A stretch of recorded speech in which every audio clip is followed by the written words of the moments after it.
میدان کربلا میں امام حسین کے ساتھ خدا تھا. اللہ کرے آپ کو سمجھ آئے میری بات کی. میدان کربلا میں تلواریں یزیدیوں کے ساتھ تھی، حکومت ان کے ساتھ تھی، سارا کچھ ان کے ساتھ تھا، پر رب امام حسین کے ساتھ تھا.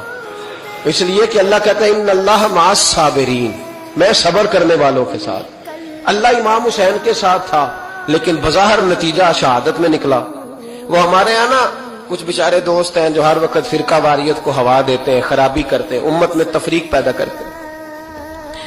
میرے پاس ایک صاحب آئے، کہنے لگے جناب وہ حضرت علی مشکل کشا ہیں. میں نے کہا نہیں، نیرے مشکل کشا نہیں، حاجت روا بھی ہے، اس لیے کہ مولا کا معنی مددگار ہے. تو کہنے لگے پھر انہوں نے میدان کربلا میں حضرت امام حسین کی مدد کیوں نہیں کی؟ تو میں نے کہا تو یہ بتا کہ میدان کربلا میں اللہ نے ان کی مدد کیوں نہیں کی؟ اللہ نے کیوں نہیں مدد کی؟ اس سوال کا جواب دے. چپ کر گیا.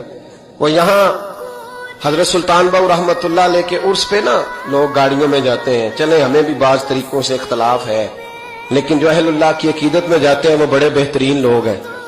تو وہ گاڑی جا رہی تھی، ایکسیڈنٹ ہو گیا، کچھ لوگ فوت ہو گئے، کچھ زخمی ہو گئے. تو ایک صاحب دوڑے دوڑے آئے، کہنے لگے جی وہ فلاں جگہ ایک مولوی صاحب کہہ رہے تھے کہ دیکھو جی پھر بابے نے بچایا کیوں نہیں؟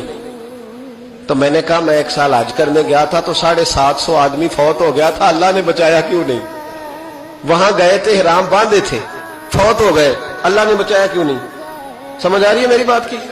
کیوں لوگ ایسی کمزور باتیں کرتے ہیں؟ تو بابا جی نے بچایا کیوں نہیں؟ او خدا کے بندے یاد رکھو اور سمجھو، میرے نبی پاک علیہ السلام نے فرمایا جو حج عمرے کے رستے میں فوت ہو جائے روزانہ اس کے لیے حج اور عمرے کا ثواب لکھا جائے گا. تو اگر اسے بچا لیا جاتا تو ثواب کیسے لکھا جاتا؟ یہ حکمت ہے. امام حسین صرف شہید نہیں، سید الشہداء ہے. خالی شہید نہیں، سید الشہداء ہے.